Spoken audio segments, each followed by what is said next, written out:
The first thing I remember is the static. Not the comforting crackle of a distant station, but a harsh, unrelenting hiss from the radio, a sound that clawed its way into my sleep. I woke with a jolt, the kind you get when your primal instincts scream danger. Outside, the streets were eerily silent, a ghost town where just yesterday life bustled. The air itself felt different, heavy with an unspoken dread. It didn't take long to piece it together. The unthinkable had happened. The world as we knew it, gone. But in this new, terrifying reality, Quebec, this vast, wild land holds secrets to survival, strengths hidden beneath its rugged beauty. It's more than just poutine and charming cities. It's a crucible where resilience is forged. My team and I, we've spent time poring over the data, not just hearsay, but hard facts. We've dissected declassified military reports detailing emergency preparedness, scoured the faded pages of old survivalist journals, accounts from those who knew how to live off this land.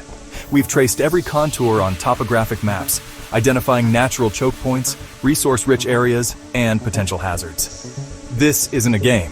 It's about equipping you with knowledge that could mean the difference between life and death. Bonjour, fellow survivors. Let's cut through the Hollywood nonsense. No superheroes coming to save us. Just raw, practical truth. Forget what you think you know. When the chips are down, it's not about brute force. It's about smarts, adaptability, and understanding your environment. Quebec, surprisingly to some, consistently ranks high in studies assessing apocalypse readiness. Why? Abundant fresh water, vast wilderness, a population with deep roots in self-sufficiency.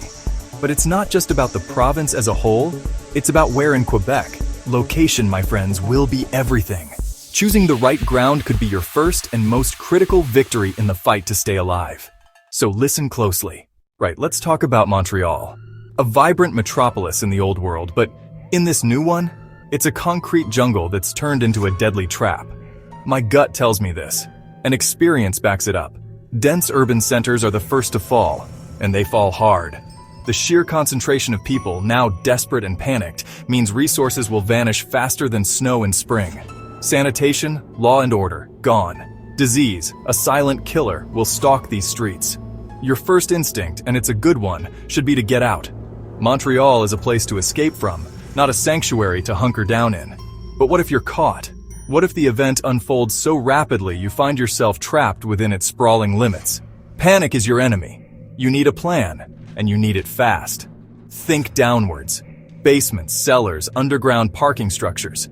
These can offer temporary refuge from the initial chaos, a place to catch your breath and assess. They provide a degree of protection from the elements, and potentially from prying eyes. But don't get comfortable. These are waypoints, not destinations. The clock is ticking.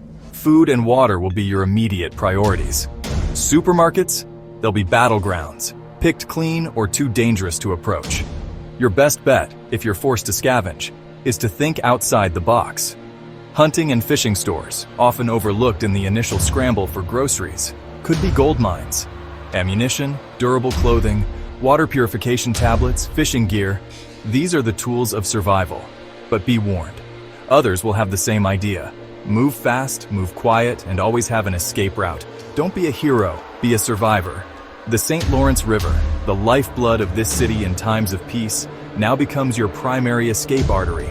If you can secure a boat, any boat, a kayak, a canoe, even an inflatable raft, it could be your ticket out. The river offers a pathway away from the concentrated danger of the city center. But it's not without its own perils. Debris, unpredictable currents, and potentially hostile encounters on the water are all real threats. You'll need to navigate smart, using the cover of darkness or bad weather if possible. Remember, in an urban collapse, anonymity can be an asset, but isolation is a weakness. If you encounter other survivors, assess them carefully. Are they a threat or a potential ally?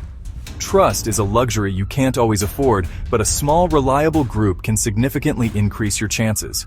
Share skills, share watch duties, but always be prepared for betrayal. The human element is the most unpredictable variable in this equation. Never underestimate desperation. Infrastructure will crumble, bridges might be down, tunnels blocked. Your knowledge of the city's underbelly service tunnels, forgotten metro lines if they're still accessible and safe from flooding, could provide unconventional escape routes. But these are high risk. They can become traps themselves. Dark, confined spaces with limited exits. Only consider them as a last resort, and never go alone. Always map your route, even if it's just a mental one.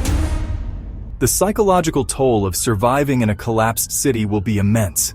The constant fear, the sights, the sounds, it will wear you down. You need to find ways to maintain your mental fortitude.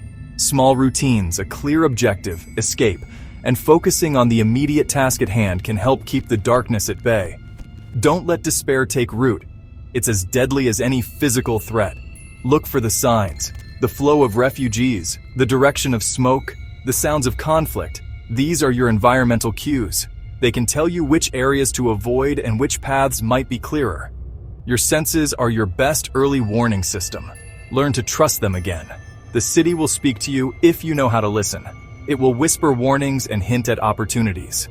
Ultimately, Montreal in a post-apocalyptic scenario is a race against time. The longer you stay, the lower your chances. Your goal is singular: get out. Use its resources sparingly, its pathways cleverly, and its dangers as a guide. Every decision must be geared towards reaching the relative safety of the less populated, more resource-rich areas beyond the city's dying grasp. Don't look back. The past is gone. Focus on the horizon. The initial chaos will be overwhelming. Fires, sporadic violence, the sheer terror of it all. Avoid the main thoroughfares. They'll be choke points for both the desperate and those who prey on them. Stick to the alleyways, the back streets, moving like a ghost. Your objective isn't to fight the city, it's to slip through its cracks. Every shadow can be a friend, every doorway a momentary pause. This isn't about bravery in the face of overwhelming odds. It's about cunning survival. Now let's venture west, deep into the heart of Quebec's rugged interior, Abitibi-Témiscamingue. This is a different beast altogether. Vast, sparsely populated, a land of sprawling forests, countless lakes, and a silence that can be both a comfort and a challenge. If Montreal is a raging inferno, Abitibi is the quiet, smoldering ember, a place where survival takes on a different rhythm. Here, the primary threat isn't necessarily other people, but the sheer untamed wilderness and the isolation it breeds. One of the unique features of this region is its mining heritage. Those old mine shafts and abandoned workings, while potentially dangerous if you don't know what you're doing, could offer surprisingly robust shelters. They're naturally fortified, often deep underground, providing protection from the elements and, crucially, from airborne contaminants or fallout, depending on the nature of the apocalypse. But thorough reconnaissance is key check for structural integrity, ventilation, and multiple escape routes. Never enter a shaft blindly. The land here is surprisingly fertile in pockets, a legacy of the Great Clay Belt. For those with the knowledge and the foresight to bring seeds, this region offers a genuine chance at long-term sustainability. Small-scale agriculture, hidden away from prying eyes, could provide a renewable food source. Combine that with the abundant fish in the lakes and rivers and game in the forests, and you have the makings of a self-sufficient existence. But it won't be easy. Farming this land requires grit and understanding of its short growing seasons. Space. That's the ultimate luxury Abitibi offers. Space to hide, space to build, space to breathe away from the desperate hordes that will inevitably plague more populated areas. You can disappear into these forests, become a ghost. But this isolation is a double-edged sword. Help if you need it will be far away if it exists at all. You are truly on your own, reliant on your skills, your wits, and your preparation. This is not a place for the faint of heart or the ill-prepared. I once spoke to an old trapper from up that way, a man whose face was a roadmap of harsh winters and solitary nights. He told me, "Out here, it ain't the bears or the wolves you gotta fight hardest. It's the frost that seeps into your bones and the loneliness that creeps into your soul.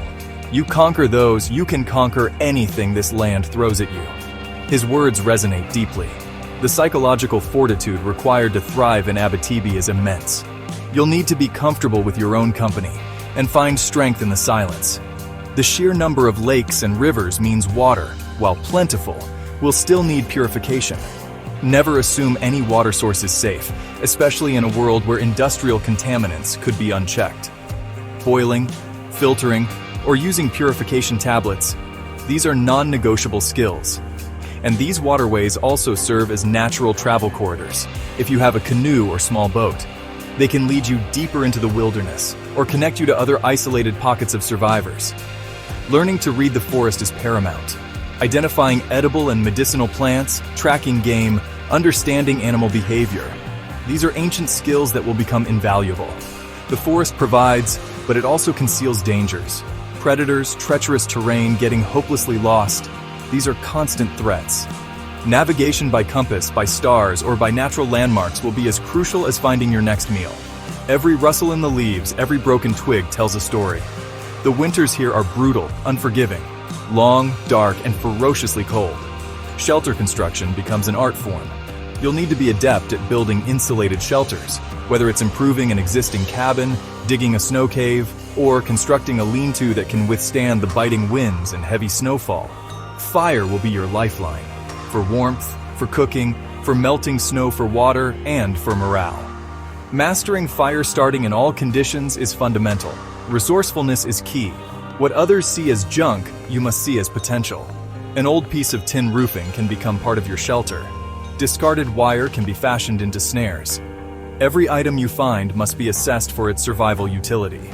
This mindset of making do, of innovating with what little you have, is what separates those who endure from those who perish. The land will test your ingenuity at every turn. While the low population density is an advantage, it doesn't mean you'll be entirely alone. Small, isolated communities, perhaps former logging camps or First Nations settlements, might persist. Approaching them will require extreme caution and respect. They will be wary of outsiders, protective of their resources. Offering a valuable skill or trade goods might be your only way to gain acceptance, or at least safe passage. Never approach empty-handed or with an air of demand. Humility and capability are your best ambassadors. Let's shift our focus eastward to the formidable Gaspé Peninsula. Jutting out into the Gulf of St. Lawrence like a stone fist, this region offers a unique blend of natural defenses and resource opportunities. It's a place where the land meets the sea, and that interface is key to its survival potential. Think of it as a natural fortress, rugged and resilient, shaped by wind and wave. For those who understand its rhythms, the Gaspé could be a haven. The coastline itself is a major asset. Cliffs, secluded coves, and rocky shores provide natural barriers, making it defensible against threats approaching from the land. From strategic vantage points, you can see for miles, giving you early warning of any approaching danger, be it from land or sea. This natural surveillance capability is invaluable when every encounter could be a matter of life or death. The terrain dictates strategy here. The communities in the Gaspé have always been tight-knit, a product of shared hardship and reliance on the sea. This pre-existing social cohesion could be a massive advantage in a post-apocalyptic world. People here are used to looking out for one another, to pooling resources and skills. If you can integrate, or at least earn the trust of these established groups, your chances of survival increase dramatically. But they will be fiercely protective of their own. Outsiders will need to prove their worth. The ocean is a bountiful provider, if you have the skills to harvest its riches. Fish, shellfish, seaweed. These are sustainable food sources that could see you through the lean times. Knowledge of tides, fishing techniques, and boat handling will be critical. A simple fishing line and hook, or a well-placed net, could mean the difference between starving and thriving. The sea is a harsh mistress, but a generous one to those who respect her. Boats, of course, are not just for fishing, they are your ultimate escape route here. If things get too hot on land, the vastness of the Gulf and even the Atlantic beyond offers a pathway to other shores, or at least to temporary safety. Securing and maintaining a seaworthy vessel should be a high priority. Even a small dory or a sturdy kayak can be a lifesaver, allowing you to move between coves, evade land-based threats, or reach offshore islands. A word of warning, though. Obvious locations are often traps. Lighthouses, for example. While they offer incredible views and sturdy structures, they're also beacons, attracting unwanted attention. Everyone will think of them. Better to find a less conspicuous spot, something hidden, something defensible that doesn't scream survivors here. Blend in, don't stand out. The best fortress is the one no one knows exists. The interior of the Gaspé Peninsula is rugged and mountainous, covered in dense forest. This offers another layer of defense and resources. Game, timber for shelter and fuel, fresh water from mountain streams, it's all there for those willing to venture inland. This duality, the ability to draw from both the sea and the forest, makes the Gaspé particularly versatile. You're not reliant on a single ecosystem. The weather here can be brutal. Coastal storms, harsh winters, and unpredictable gales are part of life. Your shelter needs to be robust, capable of withstanding high winds and driving rain or snow. Understanding local weather patterns, learning to read the signs of an approaching storm will be crucial. Nature gives warnings. You need to learn her language. Ignoring them is a fatal mistake. Foraging along the coastline can yield surprising results. Edible seaweeds are packed with nutrients. Mussel beds and clam flats can be harvested at low tide. But you need to know what you're looking for and be aware of potential contaminants, especially red tides or pollutants. Knowledge is power, and in this case, it's also sustenance. Cross-reference any foraged food if you're unsure. The spirit of the Gaspésians is one of independence and resilience. They've weathered economic storms and the harshness of nature for generations. This inherent toughness will be a defining characteristic of those who survive here. If you find yourself among them, learn from them. Their local knowledge, their ingrained survival skills are more valuable than any guidebook. Adapt their ways, respect their traditions, and you might just make it. All right, let's head north to the dominated by its incredible fjord. This is a land of dramatic beauty, carved by ancient glaciers, offering some unique strategic advantages. The Saguenay Fjord itself is a colossal natural defense, a deep channel flanked by towering cliffs. Imagine trying to launch an assault up that waterway. It's a defender's dream. This geographical feature alone makes the region noteworthy for long-term survival. The fjord isn't just a defensive barrier, it's a potential resource. The sheer power of the water, if harnessed, could provide hydroelectricity. While restoring or maintaining existing hydro dams would be a monumental task, requiring specialized knowledge and a coordinated group, the potential for localized, smaller-scale hydro or even tidal power generation exists for the truly ingenious. Power means light, heat, and the ability to run salvaged equipment, a game-changer in a world thrown back to basics. Surrounding the fjord are vast tracts of dense boreal forest. This means abundant timber for construction, for fuel, and for crafting tools. The forests are also home to game moose, deer, smaller mammals, providing a sustainable source of protein for skilled hunters. But these forests are not to be trifled with. They are deep, easy to get lost in, and home to predators like black bears and wolves, who will also be competing for scarce resources. Respect the forest, and it may provide. The primary challenge in the Saguenay, and it's a significant one, is the winter. We're talking serious cold, heavy snowfall and long, dark months. Survival here hinges on your ability to prepare for and endure these conditions. This means robust, well-insulated shelters, a significant stockpile of firewood, appropriate cold weather gear, and the mental fortitude to withstand prolonged periods of cold and darkness. Winter here isn't just an inconvenience, it's an active adversary. The Saguenay River and its tributaries offer fresh water, but as always, purification is essential. These waterways also provide routes for travel by canoe or small boat, allowing access to more remote areas or connecting isolated settlements. Fishing in these waters can supplement your food stores, but you'll need to adapt your techniques to the species present and the seasonal conditions. Ice fishing, for instance, becomes a critical skill in winter. The relatively lower population density compared to southern Quebec is an advantage, meaning less initial competition for resources. However, the existing towns and settlements along the fjord, like Saguenay City, Chicoutimi-Jonquière, could become dangerous hotspots if order breaks down. Your best bet might be to find a defensible position further away from these concentrated areas, perhaps in one of the smaller valleys branching off the main fjord. Consider the strategic implications of the fjord's geography. Choke points, ambush sites, easily defensible positions, these are abundant. If you're part of a group controlling a section of the fjord or a key access point could provide significant security. But this also makes such locations targets. Constant vigilance and well-planned defensive routines will be paramount. Never assume you are safe simply because your location looks imposing. The soil in parts of the Saguenay-Lac-Saint-Jean area, particularly around the lake, is fertile. This opens up possibilities for agriculture similar to Abitibi, but again, contending with a short growing season. Greenhouses, even makeshift ones, could extend your ability to grow food. Root cellars will be essential for storing any harvested crops to last through the long winter. Every calorie grown is a calorie you don't have to risk your life hunting or scavenging for. The sheer scale of the landscape can be psychologically daunting. The towering cliffs, the vast forests, the deep, dark waters of the fjord. It can make you feel insignificant, isolated. Maintaining morale and a sense of purpose will be crucial. Community, shared tasks, and small victories will be essential for mental well-being.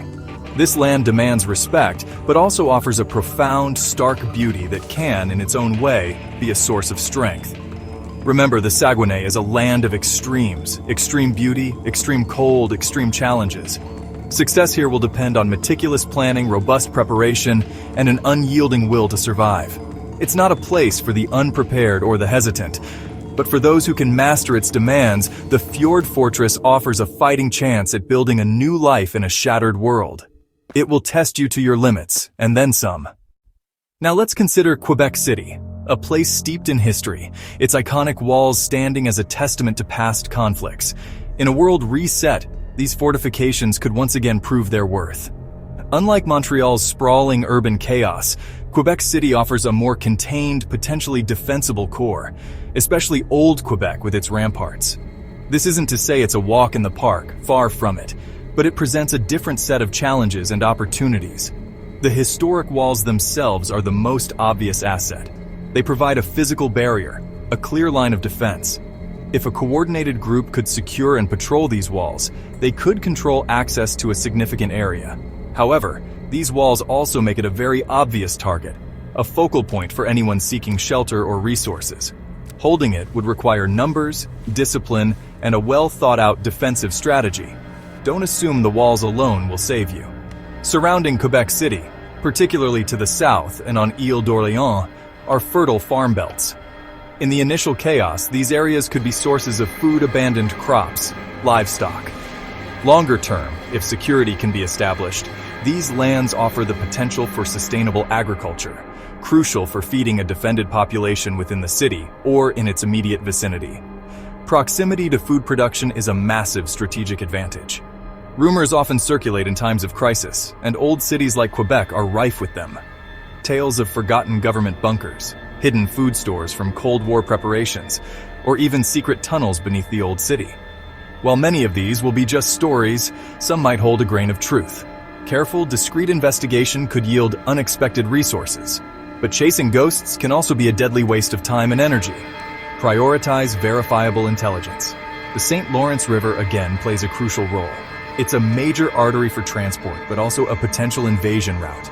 Controlling the port area, or at least key sections of the riverbank, would be vital for Quebec City's defense and for managing any boat traffic, friendly or hostile. Access to fresh water from the river is also critical, though extensive purification will be absolutely necessary, especially downstream from a major urban area. Avoid the obvious tourist traps, even within the old city. Places like the Chateau Frontenac, while iconic and potentially offering some initial supplies, will be magnets for trouble looters, desperate crowds, and those looking to establish dominance. Think smaller, less conspicuous locations for shelter. Side streets, sturdy stone buildings away from the main plazas, perhaps even sections of the Plains of Abraham if they can be secured and offer a tactical advantage. The city's layout, with its narrow, winding streets in the older sections, can be both a blessing and a curse. It's good for defenders, creating choke points and ambush opportunities, but it's also easy to get lost, to be cornered. Thorough knowledge of the city's geography, including back alleys and less-known passages, will be essential for movement and evasion. Every street corner is a potential danger zone. The population density, while less than Montreal, is still significant. Managing this population, or what remains of it, will be a huge challenge. Sanitation, disease prevention, and resource allocation will be immediate concerns. Establishing a clear leadership structure and basic rules of conduct will be vital if any semblance of order is to be maintained within a defended zone. Without it, infighting and chaos are inevitable. Consider the resources within the city itself, beyond just food. Hospitals, while likely overwhelmed or abandoned, might contain medical supplies. Hardware stores, garages, and industrial areas could provide tools, materials for fortification, or even components for makeshift weapons or repairs. Scavenging will be a necessary but dangerous activity. Always go in groups, always have a plan, and always be prepared to fight or flee. Quebec City, with its historic defenses and surrounding agricultural land, offers a tantalizing prospect for a long-term survival stronghold. But it will require immense effort, coordination, and a ruthless pragmatism to secure and hold. It's a high-stakes gamble. Success could mean establishing a relatively safe and sustainable community. Failure could mean being trapped in a besieged city, a far worse fate than the open wilderness. The ghosts of its military past will watch your every move. So there you have it, a glimpse into the potential safe zones and danger zones of Quebec in a world turned upside down. But remember this, your apocalypse playbook isn't just about picking a spot on a map. That's only the beginning. True survival in this rugged land means mastering the brutal Quebec winter, not just enduring it. It means learning the basics of French. Communication, even rudimentary with other survivors, could be a lifeline.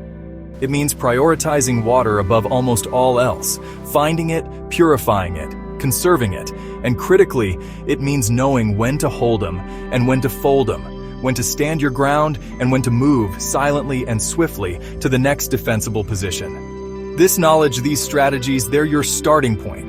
The real test comes when theory meets the harsh reality of a world undone. Adaptability, resilience, and a refusal to give in, these are the traits that will see you through. It's not just about surviving the event, it's about surviving the aftermath day after relentless day. Every sunrise will be a victory, every carefully husbanded resource a testament to your will. Build skills, build alliances carefully, and never ever lose hope, even when the darkness seems absolute. This land, it's harsh, beautiful, alive. It's been here long before us, and it'll be here long after. When the end comes, whatever form it takes, Quebec won't just endure. It'll rebirth. It has the bones for it, the spirit. It will be a crucible, forging a new generation of survivors. Stay sharp. Stay kind when you can afford to be. Because humanity, in small doses, might be the most precious resource of all. And whatever you do, don't you dare give up. Your life depends on it.